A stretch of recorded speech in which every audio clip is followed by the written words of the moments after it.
उत्तर प्रदेश का बजट आने वाला है, तो क्या लगता है आपको कि ये जन आकांक्षाओं को पूरा करेगा? देखिए, उत्तर प्रदेश का कल आने वाला बजट जिसका सरकार ढिढोरा पीटने का काम कर रही है, 9 लाख करोड़ का बजट। जी। इसमें जन आकांक्षाएं पूरी नहीं होगी, बल्कि यह भ्रष्टाचार की भेंट चढ़ने वाला बजट है।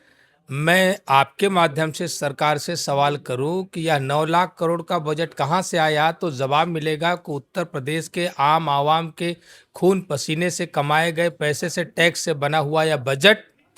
अब जनता पूछती है कि हमें बेहतरीन हेल्थ स्ट्रक्चर क्या इसमें मिलेगा? क्या उत्तर प्रदेश में कोई एम्स बनेगा? क्या उत्तर प्रदेश में वर्ल्ड क्लास कोई यूनिवर्सिटी बनेगी? क्या उत्तर प्रदेश में रिसर्च के सेंटर बनेंगे?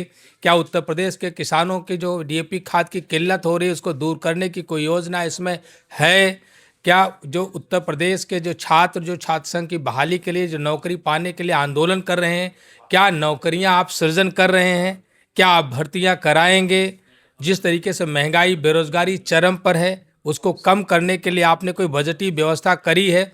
जो बेरोजगारी का आलम है उसमें लोगों को रोजगार देने के लिए, व्यापार करने के लिए, नए एमएसएमई के माध्यम से नए लोगों को अवसर मुहैया कराने की कोई योजना है? उस पर आपने कोई बजट व्यवस्था की है? तो सबका जवाब मिलेगा कि नहीं। चूंकि यह भारतीय जनता पार्टी की सरकार की यह कार्यशैली है कि वह हमेशा जब कुछ करती है तो उसका नया नाम देती है, नए तरीके से प्रचारित करती है कि यह पहली बार हो रहा है। तो निश्चित रूप से यह मुखौटे वाली सरकार है और इसका जो बजट है वो भी मुखौटा है।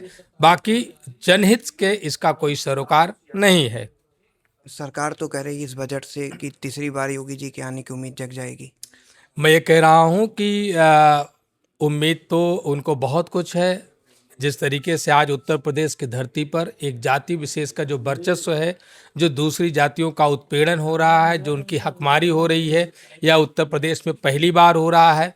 हालात यहाँ तक जा चुके हैं कि एक दलित बिरादरी का व्यक्ति शादी विवाह में घोड़ी पर नहीं चढ़ सकता है। एक दलित बिरादरी का व्यक्ति किसी सामंती के खेत का गेहूं का बोझ नहीं उठाता तो उसको जला करके मार दिया जाता है।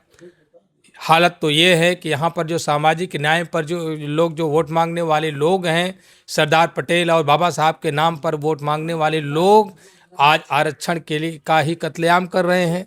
69,000 शिक्षक भर्ती का मामला हो, या एक भी ऐसी भर्ती नहीं हुई जहाँ पर पिछड़े दलित अल्पसंख्यक समाज के लोगों का जो आरक्षण का कोटा है वो पूरा करने का काम किया गया हो।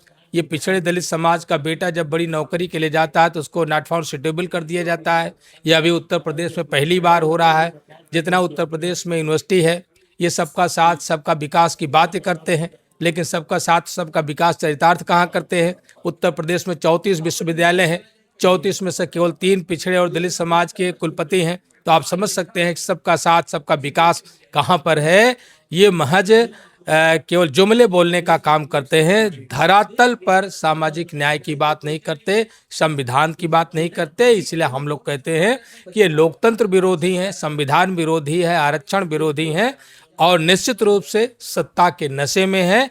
और उत्तर प्रदेश की जनता इन्हें सत्ता के नशे से 27 में दूर करेगी। आर के वर्मा जी, इस समय ज्वलंत मुद्दा एक है यूजीसी का, उस पर आपकी क्या राय है? देखिए, यूजीसी पर मैं निश्चित रूप से यूजीसी के उस बिल का मैं समर्थन करता हूं कि उत्तर प्रदेश का कोई भी ऐसा बड़ा एजुकेशन सेंटर नहीं है जहां पर, खासतौर से यूनिवर्सिटी में, जहां पर पिछड़े दलित अल्पसंख्यक के साथ भेदभाव ना होता हो। लेकिन उसमें भी जो बिल लाया गया है उसमें भी बहुत सारी कमियां हैं। यूजीसी एक रूलिंग बॉडी नहीं है, वह एक रेगुलेटरी बॉडी है। मैं तो चाहूँगा कि सरकार इसको लोकसभा से बिल पास कराए और उसमें जो चीज़ें यूजीसी के बिल में छूट गई हैं, जैसे बैकलॉग की भर्तियां कब और कैसे होंगी, इसका कोई प्रावधान नहीं किया गया है। जो सामाजिक उत्पीड़न की जो घटनाएं आएंगी, जो दर्ज होंगी, वो दर्ज कैसे होंगी, इस पर कोई व्यवस्था नहीं दी गई है।